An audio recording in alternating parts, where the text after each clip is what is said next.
Good morning, all of you. In this lecture, we will start our first problem based on ratio analysis. So look at this, see this problem based on balance sheet.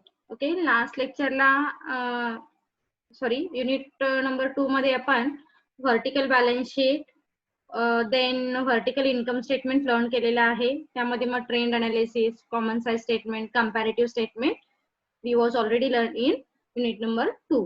So त्या गोष्टी clear असल्यामुळे आपण काय करणार आहोत, first of all we draw vertical balance sheet and then find out the such a types of ratio, that means current ratio, peak ratio, proprietary ratio, capital gearing ratio and stock working capital ratio. Okay, so start करूया आपण. Problem बघा काय आहे, equity share capital दिलेला आहे, 6% preference share capital आहे, then 7% debenture, 8% public deposit, bank overdraft, creditors, unpaid dividend, outstanding expenses, reserve, provision for tax and profit and loss account. Asset दिलेले आहेत, cash in hand, cash at bank, bills receivable, debtors, stock, advance, furniture, machinery, land and building, goodwill, preliminary expenses, call in arrears in equity share. Okay, so आपण start करूया. First heading, sources of fund.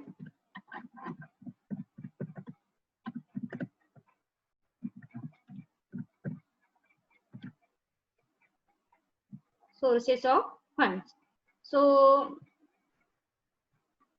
sources of fund मध्ये 3 point येतात आपल्याला माहिती आहे. First आहे capital, second आहे reserve and third आहे लोन फंड. सो स्टार्ट करा as per the problem.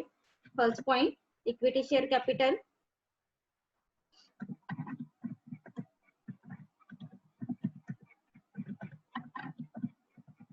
Equity share कॅपिटलची अमाऊंट किती दिलेली आहे, 1 लाख. सो इनर मध्ये मेन्शन करा अमाऊंट 1 लाख. देन असेट मध्ये या, असेट मध्ये काय दिलेले आहे, call in arrear in equity share, जे आपण काय करतो, इक्विटी शेअर मधून लेस करतो. सो कॉल्स इन एरियर लेस करून घ्या, 5000 लेस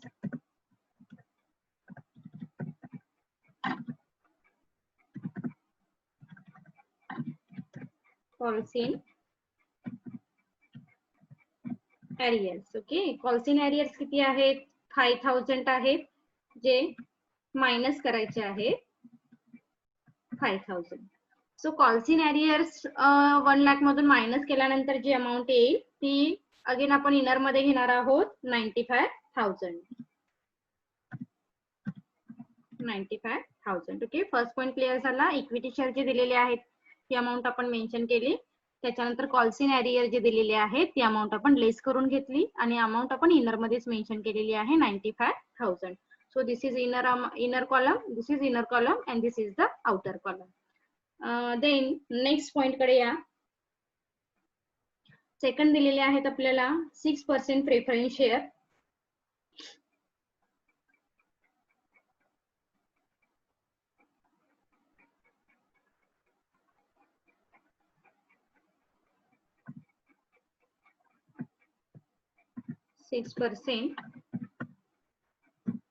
प्रेफरन्स शेअरची अमाऊंट डायरेक्टली आउटर मध्ये घेतला, इनर मध्ये घेतला तरी चालेल. किती आहे 6% प्रेफरन्स शेअर, 1 लाख आहे. देन त्याच्यानंतर काय आहेत बघा, रिझर्व आहे and profit and loss account दिलेला आहे. सो देन नेक्स्ट पॉइंट मध्ये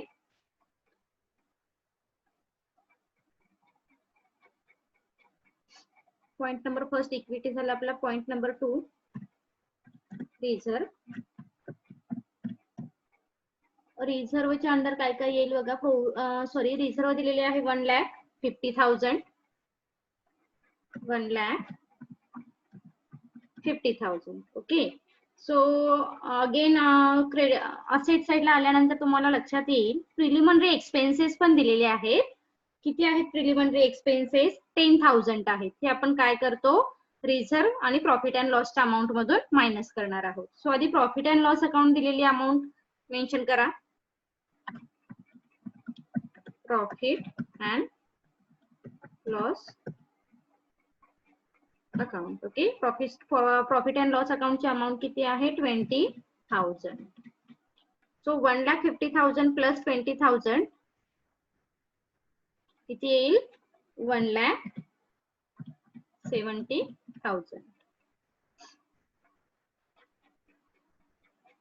1,70,000 जी अमाऊंट आलेली आहे त्यामधून आपण काय करणार लेस प्रिलिमिनरी एक्सपेन्सेस.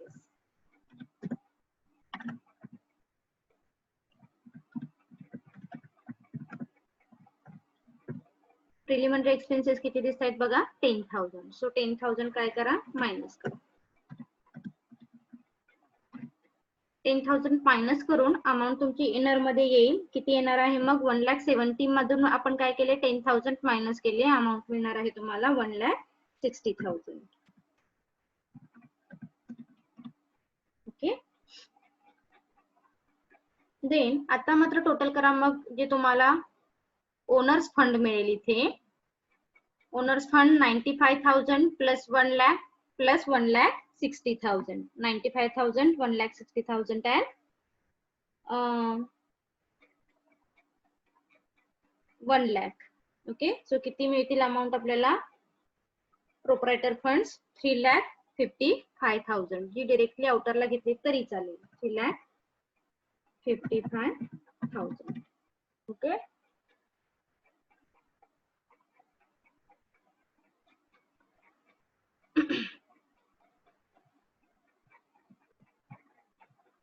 सो याचे हेडिंग द्या मग ओनर्स फंड म्हणतो आपण याला owners funds. Okay, then point number 3 कडे आलो तर आपण आता पॉइंट नंबर 3 चं हेडिंग काय असणार आहे loan fund. Loan funds. Loan funds मध्ये बघा प्रॉब्लेम मध्ये काय काय दिलेले आहे 7% डिबेंचर आहेत अँड 8% पब्लिक डिपॉझिट दिलेले आहेत. ओके, सो मेन्शन करा loan फंडच्या under 8% 7%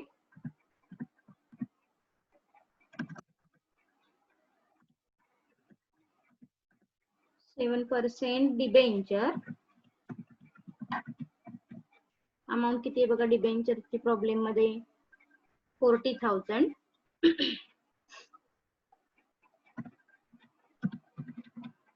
and 8% public deposit.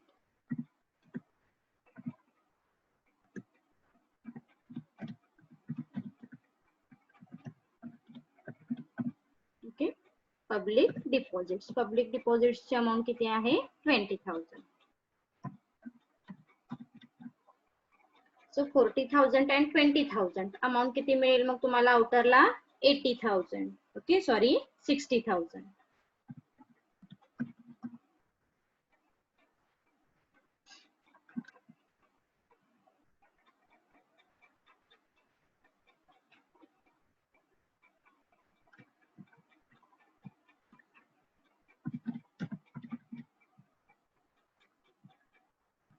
$60,000 G amount मिळालेली आहे त्याचे हेडिंग आपण काय देतो मग loan fund. Okay, so loan fund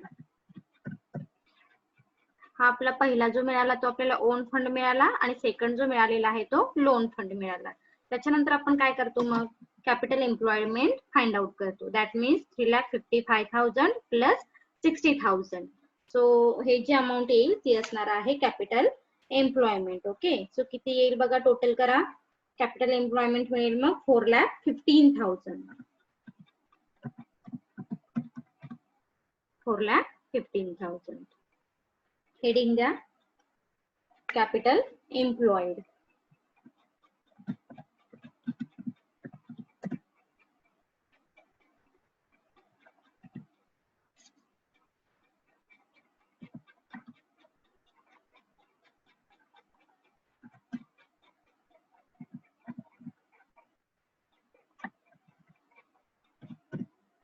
capital employed. Okay,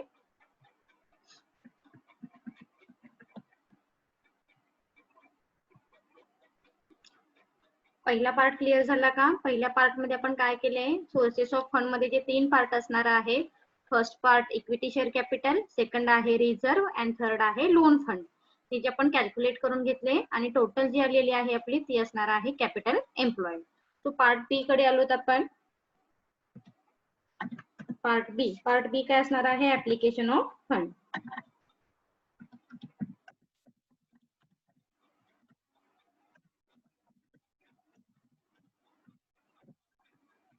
application of funds. So application of fund मध्ये अगेन 3 पार्ट असणार आहेत ऍप्लिकेशन ऑफ फंडला. कोणते कोणते असतील? फर्स्ट असेल फिक्स्ड असेट,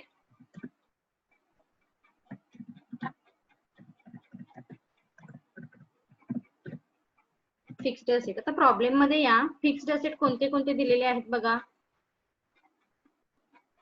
फर्निचर आहे, मशिनरी आहे, लँड अँड बिल्डिंग आहे, गुडविल आहे. Okay, this is the fixed asset. So one by one put up करा.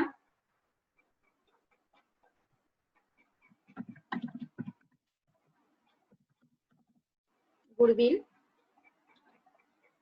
अमाउंट मेन्शन करा. गुडविलची अमाउंट आहे 30,000. Then second land and building,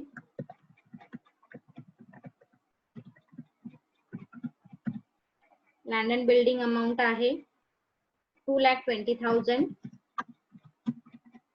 okay, then next machinery. Machinery amount किती आहे बघा? 1 lakh. and then furniture. As per the problem, fixed asset जे दिलेले आहेत ते आपण काय केले? मेन्शन करून घेतले one by one. So goodwill, land and building, machinery and furniture total करा. ते तुमचे फिक्स्ड असेट तुम्हाला टोटल मिळतील. किती मिळणार आहेत? टोटल करून बघा. 3,80,000. Okay, so this is the total fixed asset. याला हेडिंग दिलात तरी चालेल. Total fixed assets. Okay, then point number 2 कडे या. 2 मध्ये आपण काय करतो? इन्व्हेस्टमेंट. ओके, प्रॉब्लेम मध्ये येऊ आपण. इन्व्हेस्टमेंट काय दिलेली आहे का बघा? इन्व्हेस्टमेंट तर दिसत नाहीये काहीच. ओके, इन्व्हेस्टमेंट नाहीये. So investment dash. इन्व्हेस्टमेंट नाहीये. पॉइंट नंबर 3 काय हेडिंग देतो आपण इकडे? 3 नंबर working capital. Working capital. Working कॅपिटलचे 2 पार्ट माहिती आहेत आपल्याला. काय करतो आपण? Working capital means A part current asset and B part current liability. So A heading current assets. Current asset बघा प्रॉब्लेम मध्ये कोणते कोणते दिलेले आहेत? अगेन या परत प्रॉब्लेम मध्ये. प्रॉब्लेम मध्ये current asset, cash in hand, cash at bank, bills receivable, डेटर, स्टॉक, ऍडव्हान्स बरेचसेच आहेत. ओके, ते सो ते वन बाय वन काय करा? मेन्शन करा करंट असेटच्या heading under.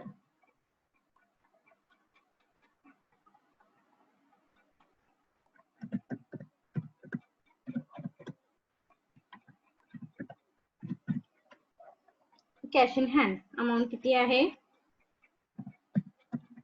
2,000. Then cash at bank, cash at bank amount आहे 10,000. जस्ट क्रॉस चेक केला तरी चालेल. देन नेक्स्ट आहे bills receivable.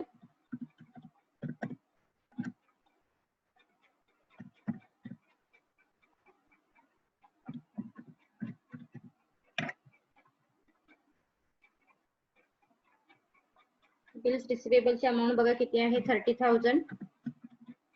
Then next debtors.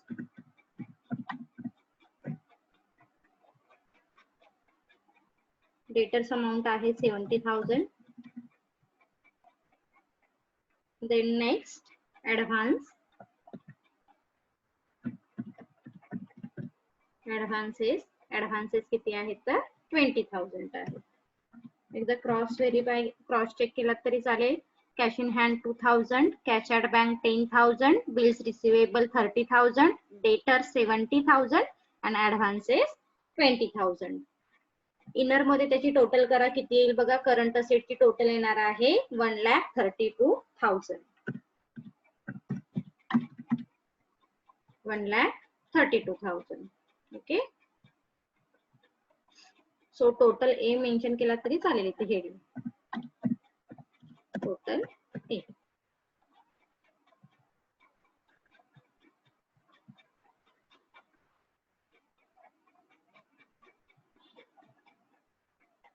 लक्षात आलं. आपण टोटल ए केले 1,32,000. देन त्याच्याकडे आलो तर आपण बी पार्ट.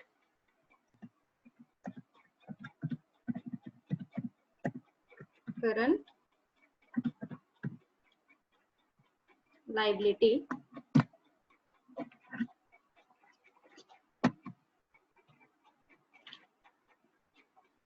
करंट लायबिलिटी आता बघा प्रॉब्लेम मध्ये या परत.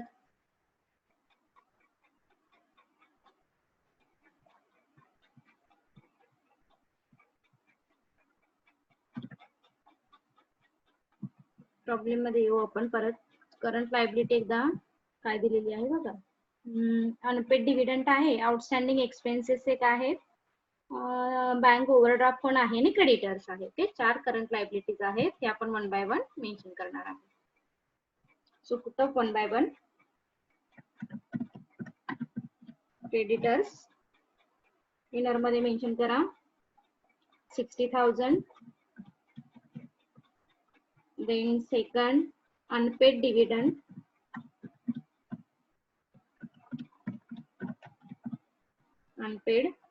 dividend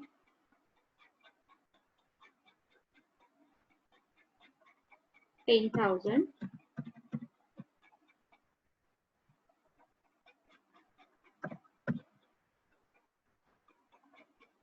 Then next outstanding expenses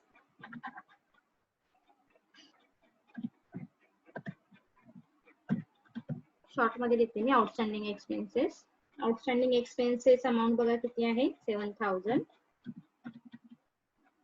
Then next provision for tax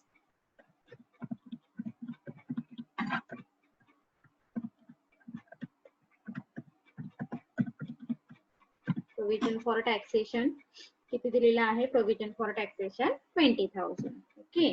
so आपण काय केले ते करंट लायबिलिटी आपल्याला दिलेली आहे. क्रेडिटर्स आहे, अनपेड डिव्हिडंड आहे, आउटस्टँडिंग एक्सपेन्सेस आहेत आणि प्रोव्हिजन फॉर टॅक्सेशन आहे. ते 1 बाय 1 पुटअप करून घेतले.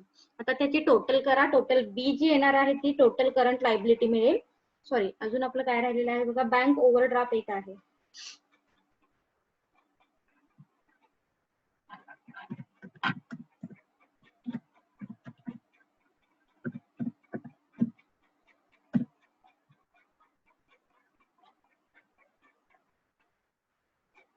बँक ओव्हरड्राफ्टची अमाउंट किती आहे 40,000.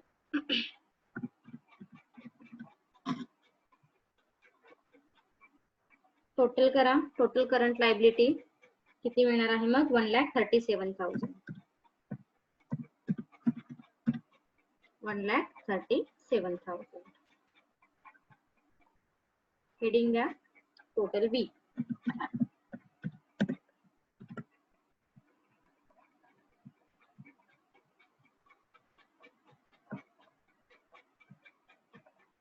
टोटल बी.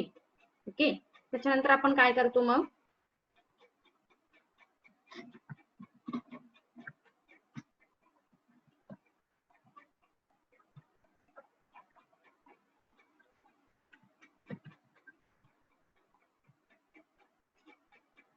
वर्किंग कॅपिटल फाइंड आउट करणार आहोत.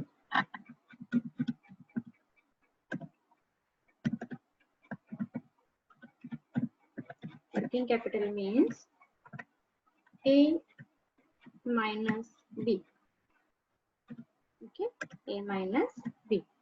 तर A ची अमाउंट किती आहे 1,32,000 आणि B ची अमाउंट आहे 1,37,000. So working capital find out करा किती मिळेल मग. Working capital 35,000 only. Working capital मिळालेलं आहे तुम्हाला 35,000. टोटल करून बघा. आता कॅपिटल एम्प्लॉयड टॅली झालं पाहिजे 35,000 अँड देन 3,80,000 जे टोटल फिक्स्ड असेट आहेत. इन्व्हेस्टमेंटची अमाऊंट असते तर आपण इन्व्हेस्टमेंट टोटल मध्ये घेतली असते, कारण ऍप्लिकेशन ऑफ फंड मध्ये जेव्हा आपण टोटल करतो तेव्हा काय येणार आहे, फिक्स्ड असेटची टोटल, इन्व्हेस्टमेंटची टोटल आणि वर्किंग कॅपिटलची total. This is called the application of fund, that means capital employed. So tally होतोय का बघा. 4,15,000 ला काय होणार आहे तुमचा प्रॉब्लेम, टॅली होईल capital employed.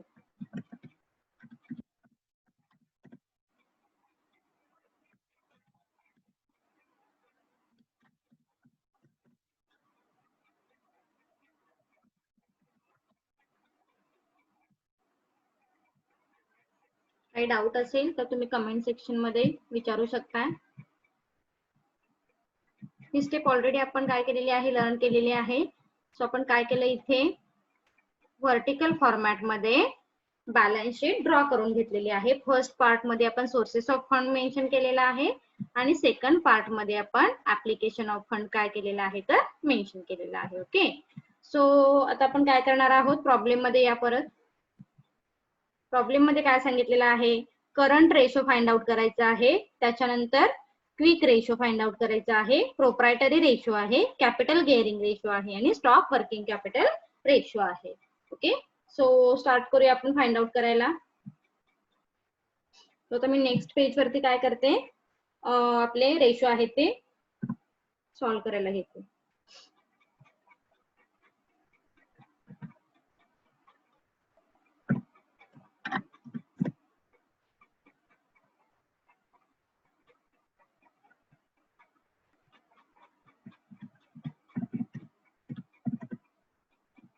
Current ratio. Current रेशोचा फॉर्म्युला असेल, current asset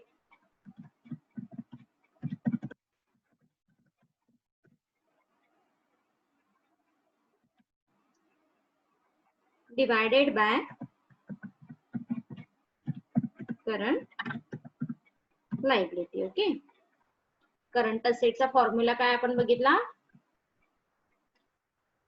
current ratio means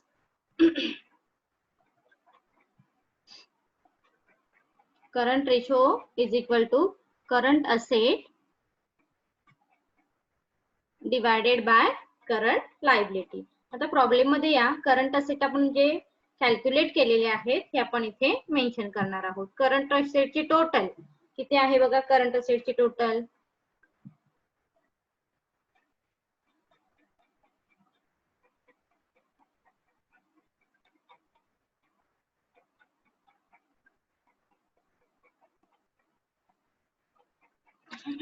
sorry, आपण एक स्टॉकची अमाऊंट राहिली आपली घ्यायची.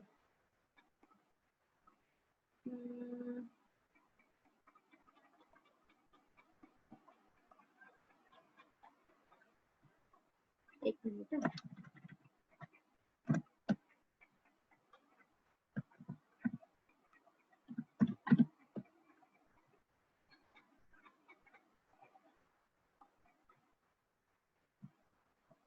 स्टॉक अमाउंट किती दिलेली आहे बघा प्रॉब्लेम मध्ये, जरा 40,000 आहे.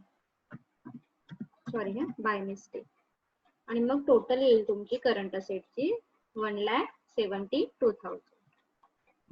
सॉरी बाय मिस्टेक, मी विसरले. 1,72,000. ओके. सो हे आपले आहेत total current asset and then this is the total current liability. Problem मध्ये या अमाउंट पुटअप करून घ्या. 1,72,000 divided by 1,32,000. Okay.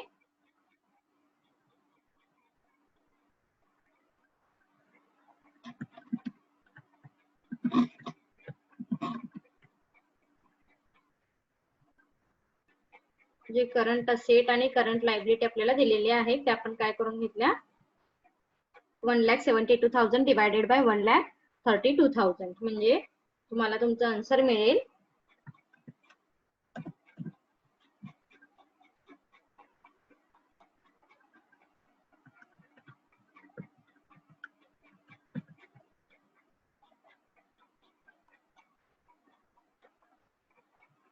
1,72,000 divided by 1,32,000 answer किती मिळेल बघा 1.26 ओके. म्हणून आपण जेव्हा रेशो फाइंड आउट करतो तेव्हा त्याचं आन्सर कसं दिलं जातं 1.26:1 okay. So this is your current ratio. हा काय झाला तुमचा करंट रेशो आहे. Is it clear? So first answer मिळाला आपल्याला current ratio.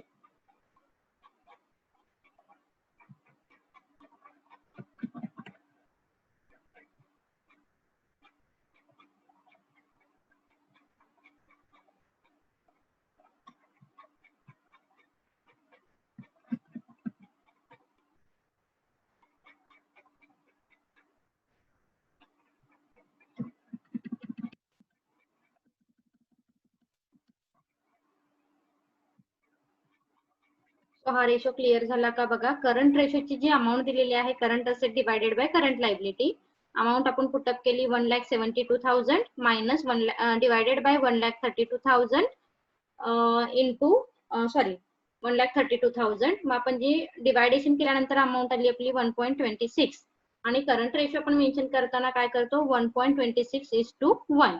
This is the standard form for return current asset current ratio. लक्षात आलं? सो सेकंड रेशो जो आहे तो आहे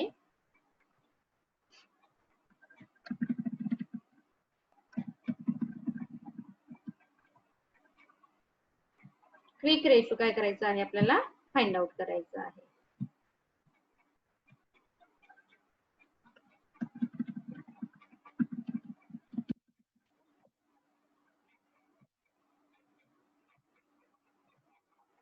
So point number 2 quick ratio.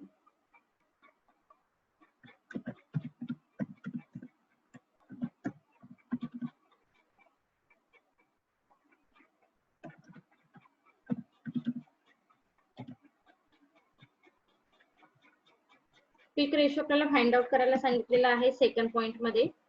So quick ratio म्हणजे काय म्हणतो आपण current asset minus stock divided by current liability minus bank overdraft. Okay. So formula आधी मेन्शन करून घ्या.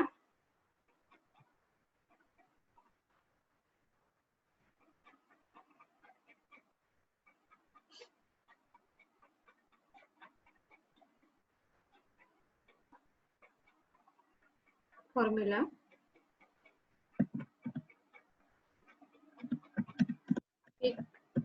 assets divided by with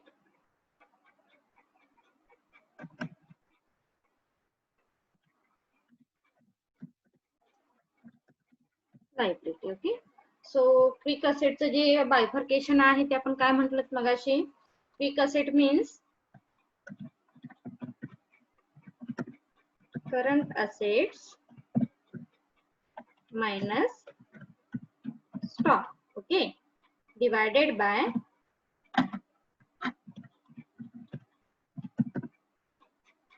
current liability minus bank overdraft. Okay.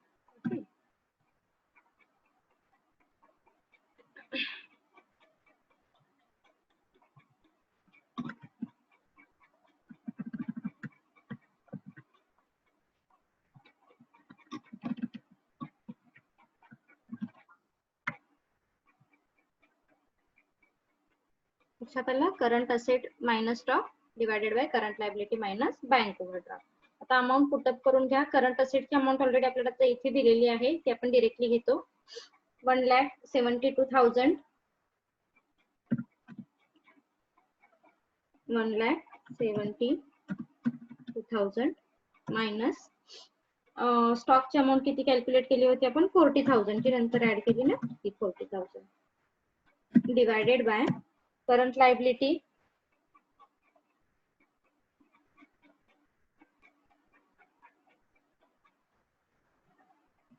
1,37,000 minus bank ओव्हरड्राफ्टची amount किती आहे 40,000. लक्षात आलं का बघा आपण काय केलेलं आहे. 1,72,000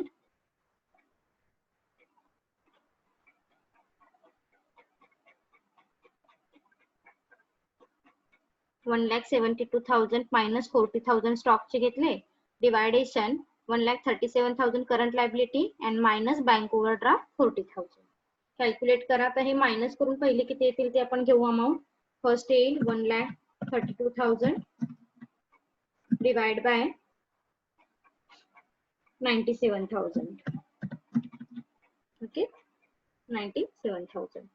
सो तुमचा आन्सर किती येईल बघा 1.36:1. ओके म्हणजे 1.36 आहे, पण आपण स्टँडर्ड फॉर्म मध्ये कसे मेन्शन करतो 1 पुढे मेन्शन करणार आहोत. सो इथे मेन्शन करा क्विक रेशो.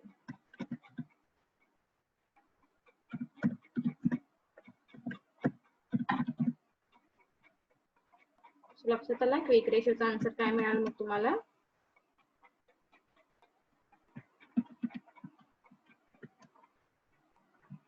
क्विक रेशो मिळाला तुम्हाला 1.36:1. Okay so is it clear.